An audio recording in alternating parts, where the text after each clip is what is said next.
ऐसे बहुत हमारे राज्य प्रभारी हैं। बेटी की शादी किया, विवाह किया, बेटे का विवाह किया, बड़े बड़े कार्यक्रम किए, लेकिन बोले चलो अब सुबह हो गई, पहले योग करो। अपने रिश्तेदारों को पहले योग कराया, फिर दूसरा जो है कार्यक्रम होगा। ऐसे भी हमारे बहुत जो योग शिक्षक, बहुत हमारे कार्यकर्ता, बहुत हमारे प्रभारी करते कि नहीं करते?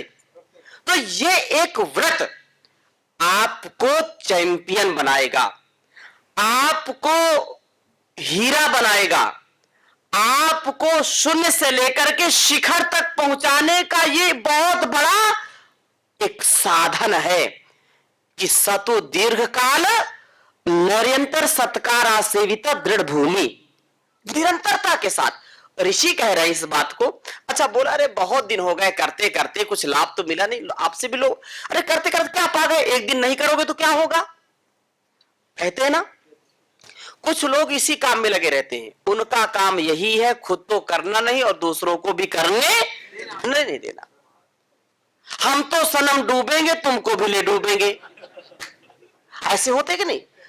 इसके व्रत को तोड़ो, इसके संकल्प से इसको डिगाओ, लेकिन याद रखना अच्छे सच्चे संकल्प को कभी तोड़ना नहीं, चाहे किसी भी हाल में हो। हर हाल में हर काल में योग करना और कराना है। संगठन के लिए कम से कम 2 से 2.5 घंटे 3 घंटे निकालना ही निकालना है।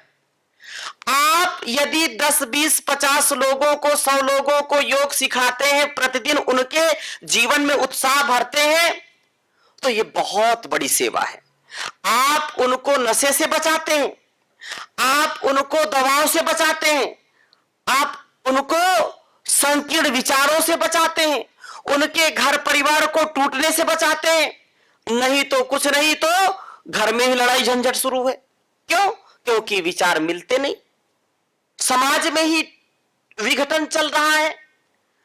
यदि पूरे देश को, सब समाजों को और सब में प्रीति का भाव, एकत्व का भाव जागृत करने का कोई साधन है तो वो है योग। और ये पतंजलि योग पीठ के माध्यम से, संगठन के माध्यम से, भारत स्वाभिमान पतंजलि योग समिति, महिला पतंजलि योग समिति, युवा भारत किसान सेवा समिति, सोशल मीडिया, ये हमारे जो संगठन है, इनके बराबर का कोई संगठन नहीं है, लेकिन हमको इसमें आगे बढ़ना पड़ेगा। इतना बड़ा विराट इसका विजन है, मिशन है, और इतना ज्ञान अपने पास है, क्योंकि समर्थ गुरु की हमको सन्निधि मिली है, ऋषियों का ज्ञान हमको मिला है। तो एक संकल्प आपको हमेशा रखना है कि चाहे हम कुछ भी कहीं भी हो, लेकिन 2 से 2.5 घंटे रोज योग करना और कराना है।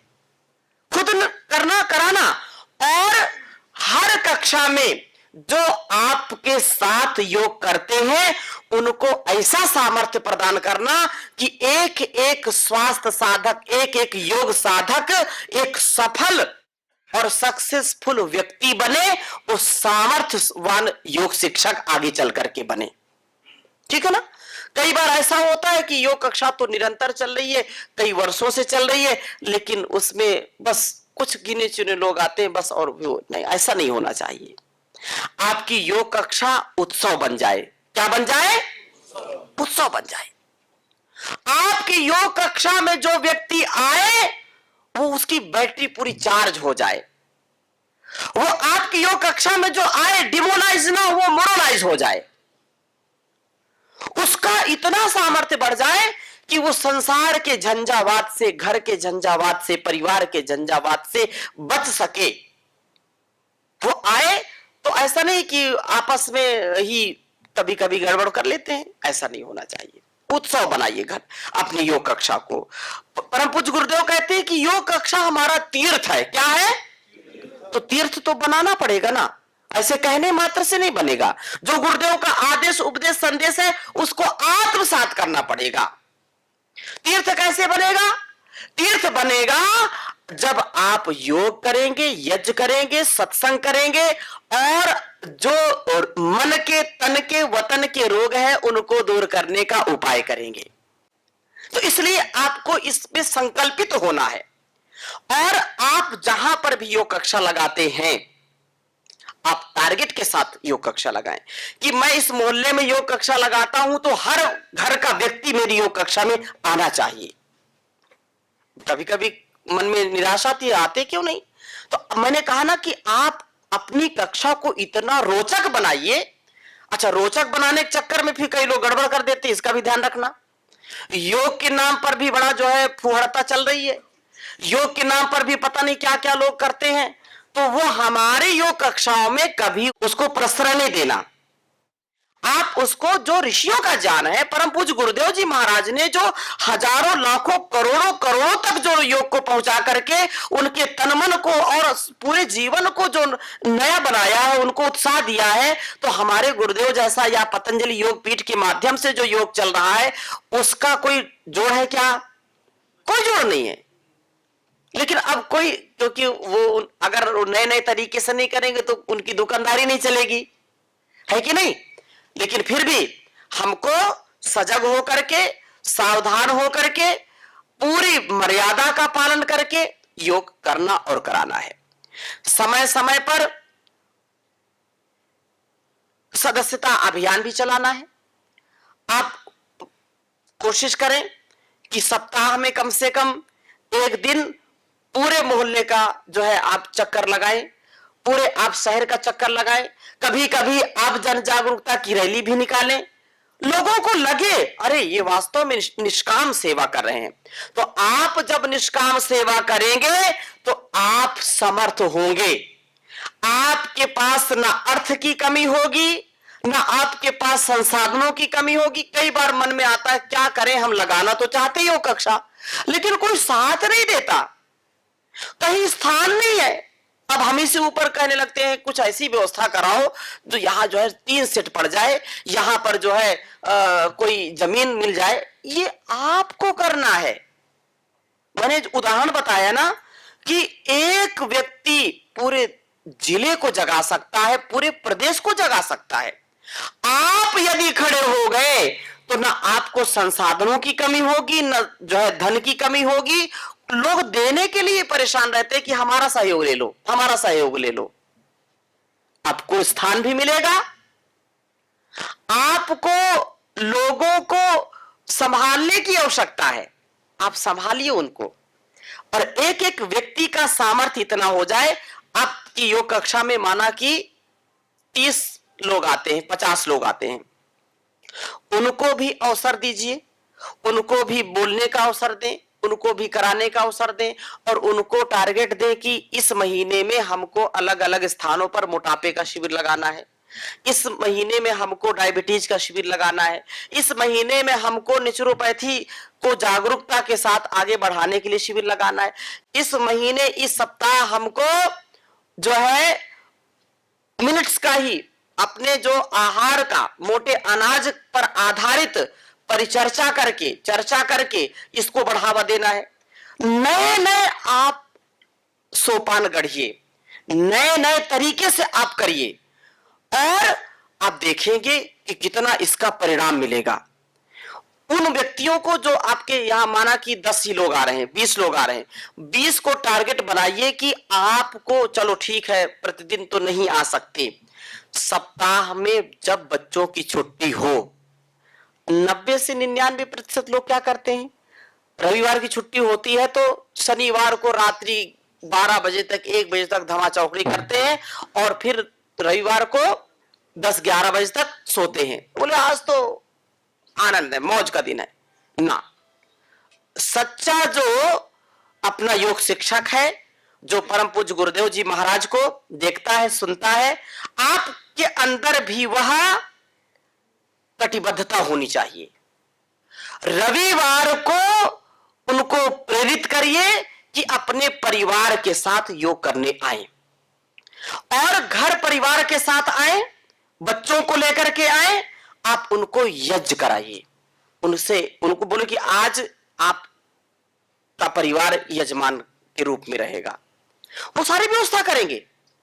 कोई विद्वान व्यक्ति है, आप तो इतने विद्वान है ही है, आप में जो योग कक्षा चलाते हैं उनमें कोई विद्वान है तो कम से कम 2, 4, 5, 10 लोगों को यज्ञ के कार्यक्रमों में उनको पारंगत कर दीजिए। उनको कि जैसे यज्ञ कराना है तो वो जो अपनी परंपरा है, महर्षि दयान जी ने जो बताया है, पतंजलि योग पीठ में हर अनुष्ठानों में वो परम पूज्य गुरुदेव के सानिध्य में होता है, तो उनको यज्ञ का प्रशिक्षण दे करके यज्ञ करने का उनको जब बताएंगे तो वो स्वयं इसके लिए तैयार हो जाएंगे। तो उनको यज्ञ का भी प्रशिक्षण आना चाहिए, उनको रोगानुसार योग करने का भी, कराने का भी अभ्यास आना चाहिए, उनको सनातन के विषय में, बहुत बड़ी बात है ये, क्योंकि आज हमको सबको मिलजुल करके साथ साथ चलने की आवश्यकता है। सेवा का ये भी एक बहुत बड़ा परिणाम हम सबको मिलेगा कि आज पूरे देश में लाखों लाखों करोड़ों करोड़ों लोग सड़कों पर आ जाएंगे स्वामी जी महाराज के साथ चलने के लिए, उनके साथ आगे बढ़ने के लिए। क्यों? क्योंकि संघे शक्ति कलो युगे। संघ और ऋग्वेद का यही आदेश है कि संघ छध्वम संवदध्वम समूह मनांसी जानता। हजारों 10,552 या 55 मंत्र है केवल ऋग्वेद में, और सारी उपदेश उन्होंने, ईश्वर ने हमको बताया। लेकिन बाद में ये संगठन सूक्त जो है ना, इसमें उपदेश दिया कि देखो यदि तुम अलग हुए, यदि तुम्हारे अंदर परस्परता का भाव नहीं जागृत हुआ, यदि तुम आपस में मिल करके कार्य नहीं करोगे तो ना उससे घर चलेगा, ना परिवार चलेगा, ना संसार चलेगा। संग छध्वम संवदध्वम, साथ चलो और साथ बोलो। साथ चलने का मतलब समझते हैं कि जब परेड होती है दिल्ली में तो हजारों हजारों सैनिक, वो सिपाही जब परेड करते हैं तो उनका हाथ एक साथ जाता है और पैर भी एक साथ जाते कि नहीं जाते? कोई मजाल नहीं कि इधर से उधर कर दे, कभी इधर उधर नहीं हो सकता। ये संगठन की शक्ति है, ये संघ छध्वम की बात है। अब किसी के अंदर बहुत जोश होता है तो ऐसा नहीं कि वो जोश अपना दिखाने के चक्कर में वो जो है लाइन से अलग हो जाए या वो गलत करे। जो समय सुनिश्चित है उसी समय करना।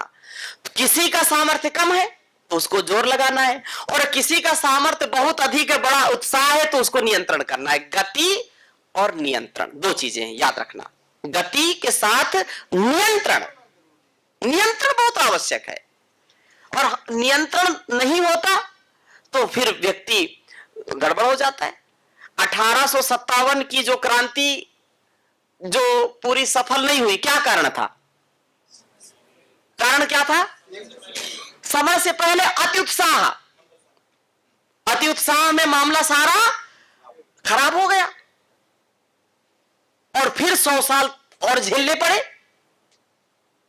इसलिए गति के साथ नियंत्रण, संगठन को, संस्थान को आगे बढ़ाने के लिए सदा याद रखना कि हमारी सेवा भी यशस्वी तभी होगी जब हमारे इंद्रियों पर, हमारे मन पर, हमारे वाणी पर, हमारे संपूर्ण अस्तित्व पर हमारा नियंत्रण हो। और अगर हम सामर्थ्य में कम हैं तो उसमें गति हमको करनी पड़ेगी। और जो लोग अपने संगठन में, क्योंकि सबके अंदर प्रीति का भाव हो, सबके अंदर जो है बहुत ही प्रेम का भाव हो, तो संगठन चलता है, प्रेम से चलता है, संवाद से चलता है। प्रेम नहीं होगा, संवाद नहीं होगा परस्पर, और पवित्रता नहीं होगी तो संगठन चलता नहीं है। इसलिए बहुत सुंदर बात कही कि सुमति से संगठन चलता है, सुमति से परिवार चलता है, सुमति से संसार चलता है। और जहां कुमति है वहां क्या है? विपत्ति है। जहां सुमति तहां संपत्ति नाना, जहां कुमति तहां विपत्ति निधाना। तो संघ छध्वम यही है। अब जब आप देखो सिपाही या सेना के जवान जब चलते हैं, मार्च पास्ट करते हैं या आगे बढ़ते हैं, कदम ताल करते तो कहीं भी जब पुल होता है ना तो रोक देते हैं। आप में से कई लोग हो सकते हैं रिटायर्ड हो इस सेना से, कोई है क्या? कई लोग हैं। हाँ देखो, तो जो है सत्यनारायण जी कभी जब पुल मिलते हैं तो वहां रोकते हैं ना कदम ताल, क्यों?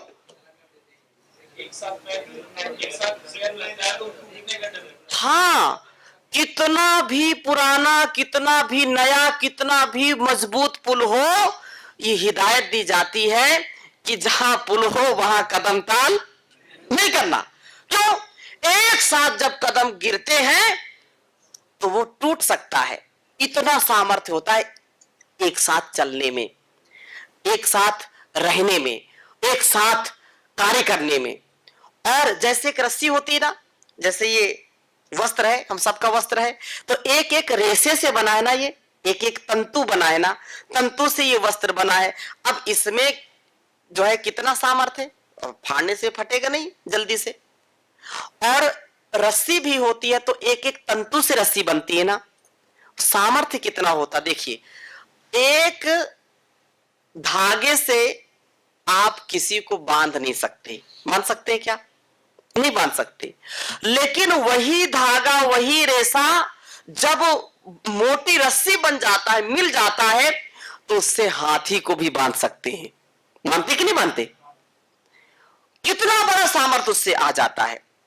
अगर शक्ति हमको लानी है तो एकत्व में रहना पड़ेगा, अस्तित्व में रहना पड़ेगा। संगठन, घर परिवार की सेवा में जो व्यवस्था है, जो प्रोटोकॉल है, उसका सम्मान करना। जो राज्य प्रभारी है, जो जिला प्रभारी है, जो तहसील प्रभारी है, उत्तरदायित्वों के कारण सबका कार्य बटा हुआ है, एक व्यवस्था बनी है, उस व्यवस्था का कभी अतिक्रमण नहीं करना। अब जो एक बार बात गुरुदेव ने बोल दी, उसको हमको हमेशा उसको पालना ही पालना है, उसमें उसकी अवहेलना नहीं करनी। तो वाणी व्यवहार पर भी, क्योंकि वाणी व्यवहार यदि गड़बड़ है, आचरण गड़बड़ है, तो हम घर परिवार को कितने दिन तक अच्छा बना पाएंगे? नहीं बना पाएंगे। संगठन को भी अच्छा नहीं बना सकते। इसलिए संगठन की सेवा के लिए हमारे अंदर एक दूसरे का सम्मान होना चाहिए। आप नोट करते जाइए, जो व्यवस्था है, अनुशासन है, उसको पालन करना है और सम्मान के साथ सेवा करनी। किसके साथ? बड़े हैं, बड़े पदाधिकारी हैं, प्रभारी हैं, तो छोटों का सम्मान करें। छोटे हैं तो बड़ों का सम्मान करें, उनकी बात का जो है प्रतिकार न करें। हाँ, मिलजुल करके सम्मान के साथ, सहभागिता के साथ सेवा करना। किसके साथ करना है? सहभागिता के साथ करना है, सहयोग के साथ करना है, एक दूसरे का सहयोग लेना। हो सकता है किसी कार्य को एक व्यक्ति अकेले कर ले, लेकिन आप जब तक दूसरों को उसमें सहयोग के लिए नहीं लगाओगे तब तक उनका गौरव नहीं बढ़ेगा। बोलो, बढ़ेगा क्या? अब जब एक योग कक्षा लगा रहे हैं, आपने कह दिया कि ये बैठक की व्यवस्था ये करेंगे, इनकी जिम्मेदारी है, ये कोई कार्यक्रम है, जलपान की व्यवस्था ये करेंगे तो ये इनकी जिम्मेदारी है, ये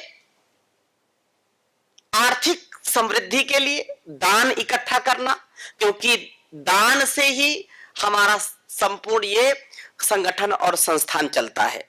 ये दान भी किसके लिए है? लोक कल्याण के लिए। किसके लिए है? लोक कल्याण के लिए।